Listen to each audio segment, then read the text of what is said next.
32절 말씀입니다. 하나님의 성령을 근심하게 하지 말라. 그 안에서 너희가 구원의 날까지 인치심을 받았느니라. 너희는 모든 악독과 노함과 분냄과 떠드는 것과 비방하는 것을 모든 악의와 함께 버리고 서로 친절하게 하며 불쌍히 여기며 서로 용서하기를 하나님이 그리스도 안에서 너희를 용서하심과 같이 하라. 아멘. 자, 성경에는 이 세상에 있는 모든 사람을 세 종류로 나누고 있습니다. 성령으로 말미암아 다시 태어난 경험이 없이 여전히 죄 가운데서 살아가는 육에 속한 사람입니다. 이들은 성령님과는 전혀 관계없이 자신의 소욕과 세상의 정신으로 살아가는 사람입니다.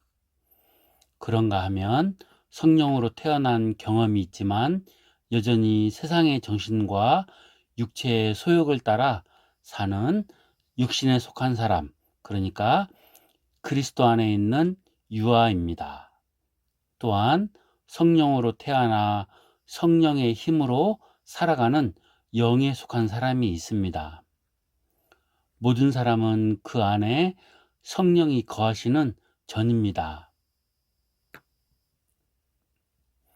그러기에 성도의 삶은 시작부터 끝까지 시종일관 성령에 의해 사는 삶이어야 합니다. 처음 새 생명을 얻게 된 것도 성령님의 중생케 하시는 사역으로 가능하게 된 것이요. 그 새 생명을 가지고 날마다 살아가는 삶도 성령님의 능력 가운데서 가능한 것입니다.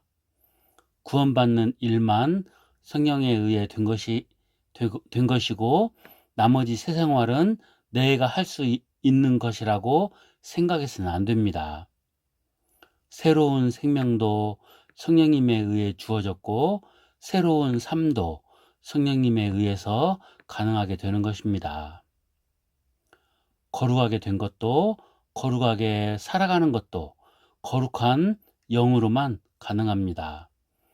거룩한 영이신 성령에 의해 태어난 자들이기에 성도라 부르는 것이고 거룩한 영에 의해 살아갈 때 성도다운 삶, 즉 거룩한 삶이 되는 것입니다. 그러므로 성도들은 한순간도 성령님을 떠나서는 부름받은 자의 합당한 삶을 살 수 없는 것입니다. 모든 자연인, 즉 성령을 받지 못한 세상 사람들이 세상의 정신이나 육체의 소욕을 따라 행하지만 그러나 성도들만은 성령을 쫓아 살아가는 삶이어야 합니다. 그런데 성도들 중에도 성령을 쫓아 살아가지 아니하고 세상의 정신에 휩쓸려 살거나 육체의 소욕을 따라서 사는 이들이 많다는데 문제가 있습니다. 성령님을 모시기는 했지만 성령님이 싫어하는 것만 일삼으며 성령님을 근심케 하는 이들이 있습니다. 첫 번째로 성령을 근심케 하는 일들은 무엇인가 생각해 보도록 하겠습니다.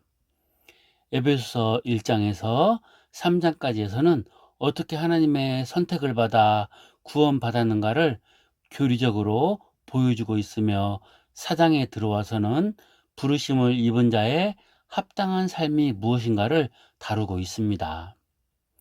이런 부르심에 합당한 삶을 살지 않을 때 성령님이 근심하십니다. 양자의 영을 받은 자만이 하나님을 아바 아버지라 부를 수 있는데 우리는 모두 양자의 영인 성령을 받아 하나님을 아버지라 부르는 하나님의 자녀들입니다. 그러므로 우리를 부르신 성부 하나님의 부르심에 합당한 삶을 살지 않을 때 우리의 아버지이신 성부 하나님께서 근심하십니다. 자녀들이 부모의 속을 썩이고 부모의 마음을 아프게 하는 일들이 무엇인가를 깊이 생각해 보면 성령을 근심케 하는 일이 무엇인가를 알 수 있습니다. 자식이지만 자식답지 못한 삶을 살 때 원수만 또 못하게 느껴질 때가 있습니다. 과연 어떤 것이 어, 영의 아버지이신 성부 하나님의 영을 근심케 하는 일이 되겠습니까? 첫 번째로 성령의 하나 되게 하신 것을 힘써 지키지 않을 때 근심하십니다. 부모의 마음이 가장 상하고 근심할 때는 형제 간에 다투는 것입니다. 형제끼리 화목하여 하나가 되지 못하고 싸울 때처럼 부모의 마음이 상할 때는 없습니다. 비단 싸울 때뿐만 아니라 하나가 되기를 힘쓰지 않을 때, 즉 동생이나 형에 대해 무관심할 때도 근심하십니다. 그러므로 3절에서 성령의 하나 되게 하신 것을 힘써 지키라고 했습니다. 모든 성도는 한 성령에 의해 태어난 한 분 하나님을 아버지로 모신 형제들입니다. 그런데 형제들끼리 싸우고 교회가 분쟁 가운데 있을 때 성령님이 얼마나 근심하시겠습니까? 더 나아가 성도들이 다른 성도에 대해 무관심하고 적극적으로 하나가 되기를 힘쓰지 않을 때, 그때도 근심하시는 것입니다. 에베소서 4장 13절에 우리 모두가 다 하나님의 아들을 믿는 것과 아는 일에 하나가 되어 온전한 사람을 이루어 그리스도의 장성한 분량이 충만한 데까지 이르리니 라고 하였습니다.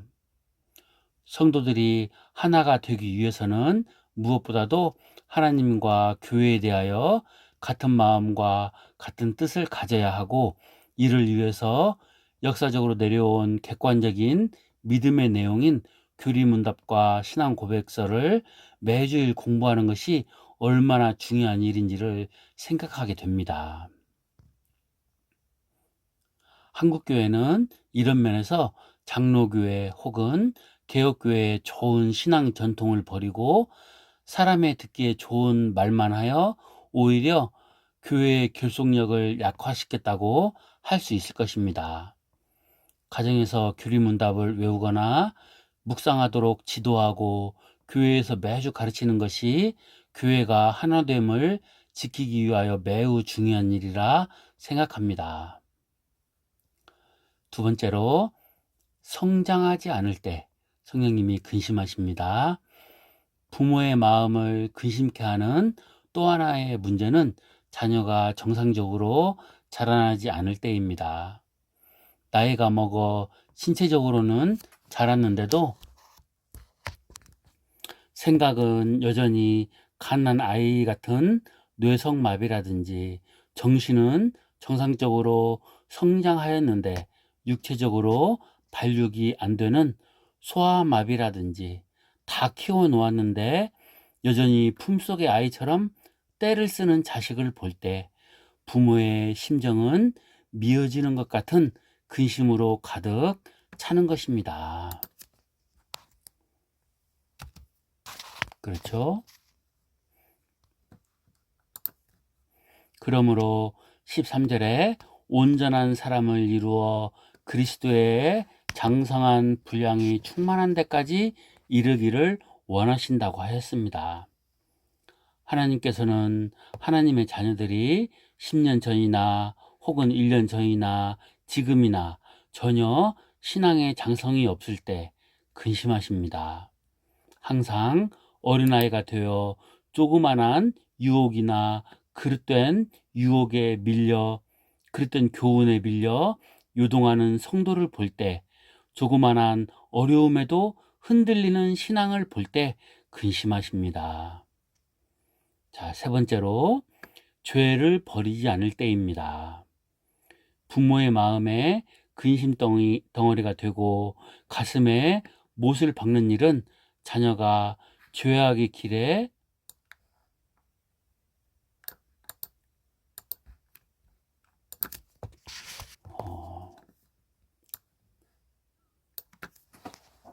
중요한 부분이네요.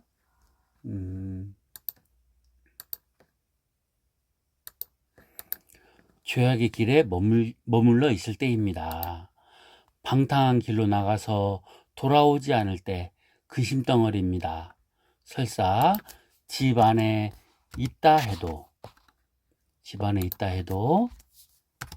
잘못한 것에 대해 빌지 않을 때 화를 내며 속이 썩습니다. 자존심 때문에 빌지 않는 애들이 매를 더 많이 맞습니다. 잘못했다고 빌기만 하면 부모의 마음이 풀리는 것입니다.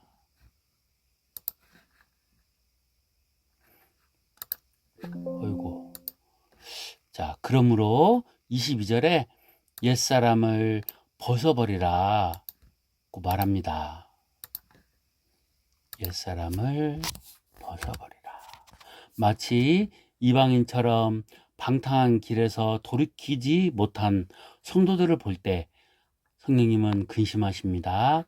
또 유혹의 욕심을 따라 썩어져가는 구습을 쫓는 옛사람을 벗어버리지 못할 때 근심하십니다. 또한 모든 악독과 분냄과 거짓을 버리지 않고 계속 품고 있을 때 근심하십니다. 한마디로 자기를 부인하지 않고 회개하지 않을 때 성령님은 근심하시는 것입니다.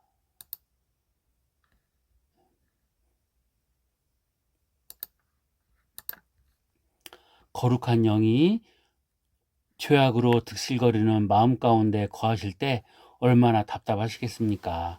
불편하시겠습니까? 예를 들어 신방을 갔는데 청소를 한다고 먼지를 날리고 음식 냄새 가득한 방에 더 있고 싶겠습니까? 얼마나 불편하겠습니까? 반면에 창문을 열어 환기를 시켜놓고 깨끗이 청소가 된 방에는 더 있고 싶지 않겠습니까? 우리의 성도의 마음은 성령이 거하시는 전입니다. 그러므로 항상 마음속에 죄를 회개함으로 토해내고 신선한 공기로 가득 채우듯 정결한 마음을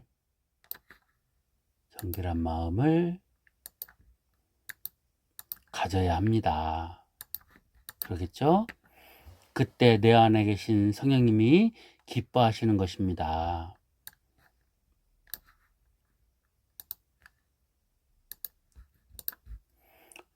그러면 두 번째로 성령님은 왜 근심하시고 계시는가? 30절 상반절에서는 하나님의 성령을 근심케 하지 말라고 하시고 곧바로 그 이유가 되는 말씀을 기록하고 있습니다. 이유는 성령 안에서 우리가 구속의 날까지 인치심을 받았기 때문입니다.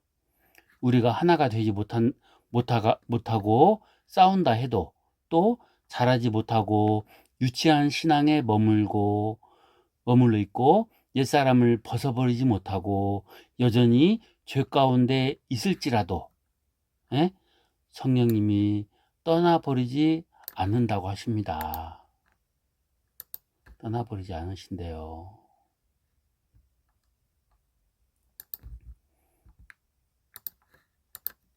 오히려 근심하면서까지도 우리 안에 머물러 계신다고 말씀하십니다. 답답하고 숨막히는 것 같은 지경에서도 우리 마음속에서 떠나지 않으십니다. 그 이유는 구속의 날까지 인치심을 받았기 때문입니다. 구속의 날은 주님이 불러서 가는 날이요. 주님이 재림하여 우리의 구원이 완성되는 날입니다. 그러니까 인치심을 받는다는 말은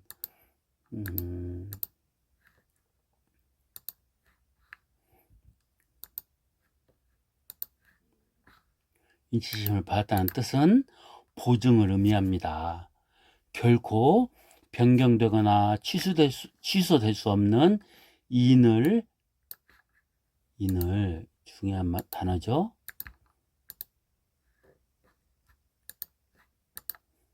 인을 쳐놓는 것입니다. 그러므로 모든 성도들은 근심하시는 성령님과 함께 사는 것입니다. 그렇대요. 참. 그렇기 때문에 그심게 해드리면 안 되겠죠. 성령의 인치심을 받아 성령의 내주하심을 받고 있는 모든 성도는 다음과 같은 명령을 받고 있습니다. 하나님의 성령을 근심케 하지 말라.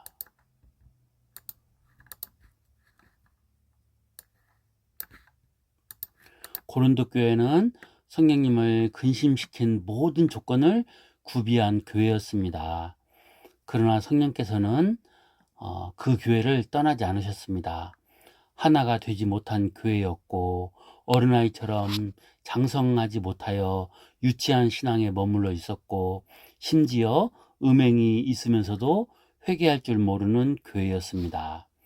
이렇게 철저히 성령님을 근심케 했던 고린도 교회에서 성령님이 떠나신 것이 아닙니다.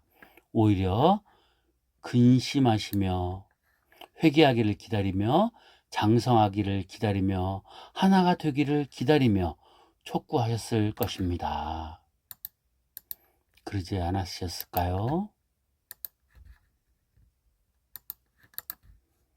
오늘날에도 고린도 교회와 같은 교회들이 많이 있지만 예수님을 주와 그리스도로 고백하며 믿고 아는 일을 위하여 하나님의 말씀이 신실하게 선포되는 교회를 성령님은 절대 떠나지 않으실 것입니다. 그렇다고 해서 안심하고 가만히 있을 수는 없는 것입니다. 어떻게 할까요? 우리 자신과 교회 안에 잘못된 것, 불결한 것들을 찾고 미숙하고 연약한 것들을 찾아야 합니다. 그리고 올바르게 말씀을 선포하고 성령님의 긍휼과 도우심을 힘입어 해결하기 위하여 몸부림을 쳐야 합니다. 몸부림을 치는 것 가운데 하나는 자신의 죄를 애통하게 생각하면서 성령님의 긍휼과 도우심을 간절히 구하는 것을 말하는 것입니다. 그러면 성령님이 기뻐하시고 받으실 만한 교회로 즐겁게 다스리시는 교회로 서나갈 수 있으리라 생각합니다. 교회의 변화, 개혁이나 장성은 거기서부터 시작된다고 믿습니다. 아멘. 감사합니다.